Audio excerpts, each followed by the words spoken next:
breaking news for CJ Stroud of the Houston Texans. He is back at minicamp and he is throwing the ball. There's been reports the past couple of days, even maybe weeks, that CJ Stroud, he hasn't been throwing the ball during OTAs. People were concerned that it's maybe there's surgery he had in the offseason, and that's why it's taken longer to rehab. People were thinking that the Texans were coming out and saying that CJ's fine, but they were thinking that that was kind of a lie and that the Texans were really concerned about possibly a much more serious injury to CJ Stroud's shoulder/chest area rather than just it being soreness.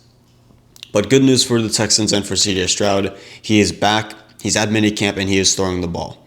So this is great news for Houston Texans fans because I think there was a little group of people, of Texan fans, who actually did believe the rumors about there is something more serious going on here, that CJ Stroud is actually injured and that it's much more serious than the Texans are letting on. But minicamp started, I believe, yesterday. CJ is throwing. Nick Chubb is on the team now, so hopefully we'll see him out there soon. But great news for the Houston Texans, obviously, because if CJ Stroud was not, if he had an injury going on and he was not 100% healthy going into the season, I mean, that any team that loses their starting quarterback is almost like done for. And so the Texans would have been really in a bad spot. But he is fine. He's throwing the ball. He says he's fine after dealing with the shoulder soreness. And that's all it was, it seems like. Assuming that he'll be fine the rest of the week. I made a video on it recently saying that it's more than likely just shoulder soreness. I know I did a review on an article, Chris Sims talked about it, about how it was like tendonitis or something in the elbow, where after off season you come back, maybe you throw a little too hard, do a little too much, a little too fast, and your body is just not used to that, and so it gets a little sore right in your elbow. Kind of like in that funny bone area. It feels like it's in your elbow where it's just a little sore. I'm assuming that's what it was. But good news for the Texans, obviously, that CJ has returned throwing the ball at OTAs. Obviously, Nick Chubb, the new addition to the Texans. I believe he chose his number on the Texans. That was today. And so all around good news for the Texans. Because if you look at this Texans team, obviously the biggest thing, I feel like there's a couple of X factors when it comes to this Texans team. The first X factor being CJ Stroud, the second X factor being Nick Caley, the third X factor being the offensive line. And it's all offense related. You could even say another X factor, or the next one up, would be how the wide receiver room does. And so the offense is very heavily under pressure this season.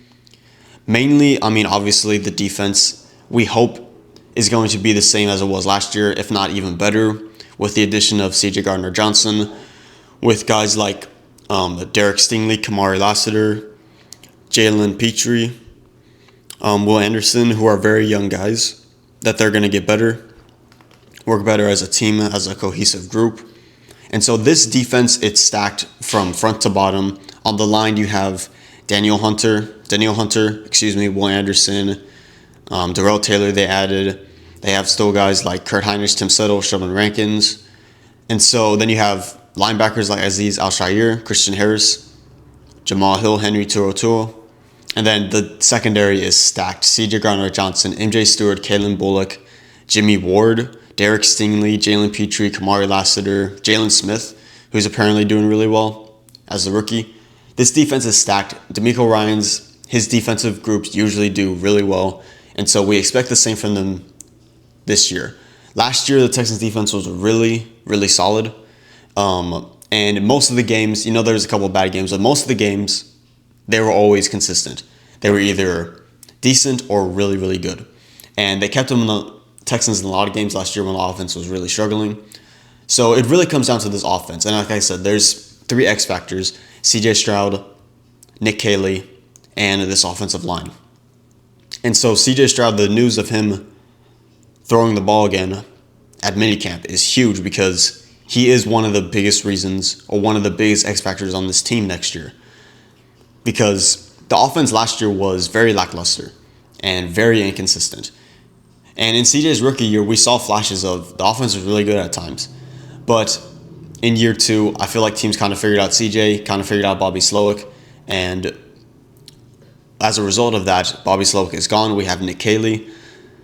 So let's first talk about the offensive line, because this one I feel like a lot of people will point out the offensive line is a complete overhaul. Last year, it was, I believe, the highest, if not one of the highest paid offensive lines in the NFL, with guys like Shaq Mason being one of the highest guards paid, Titus Howard, who got an extension, Laramie Tunsil was, I think, the highest paid offensive tackle.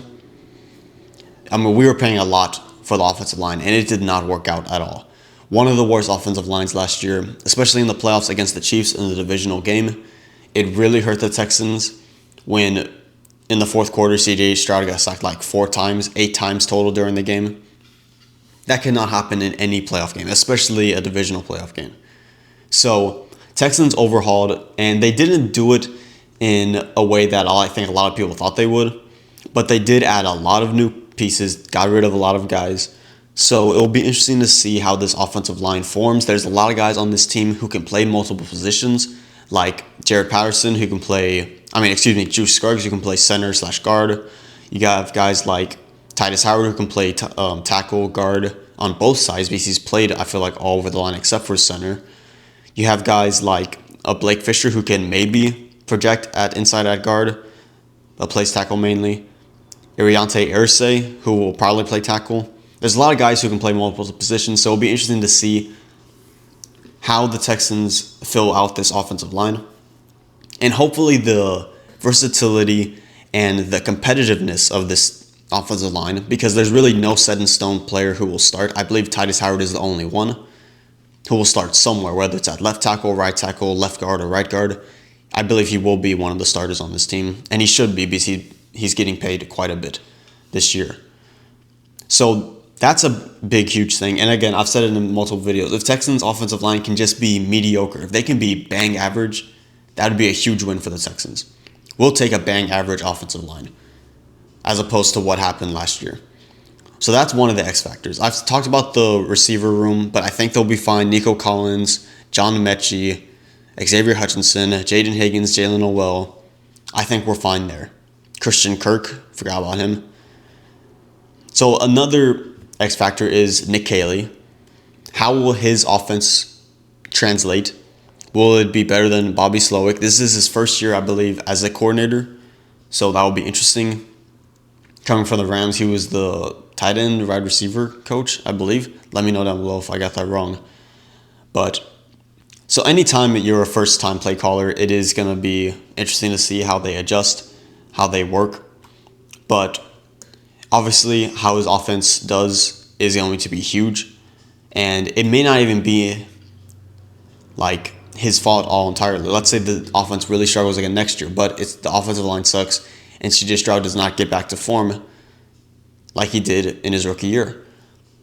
Then it would be easy to say, oh, Nick Caley's offense just sucked, and to kick him out the door, because it's easier to do that than to get rid of CJ Stroud. So it will be interesting to see. I believe he'll be around for at least 2 years just to see, give him time to work with CJ and this team. Because I do think they want to upgrade the offensive line. Again, probably next offseason will be another priority. So it'll be interesting to see how he does. And then obviously CJ Stroud, the biggest X factor. He was really, really good in his rookie year. I mean, really, really good. Only 5 interceptions thrown. Showed so much maturity as a passer in the pocket. And when given time, he was just so good.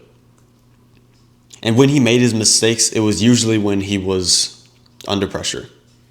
Now, with that said, last year was quite different. He did face more pressure, but he just seemed off. He did not seem like himself in the rookie year. Like I said, I think teams kind of figured out what was going on with Bobby Slowick and CJ Stroud.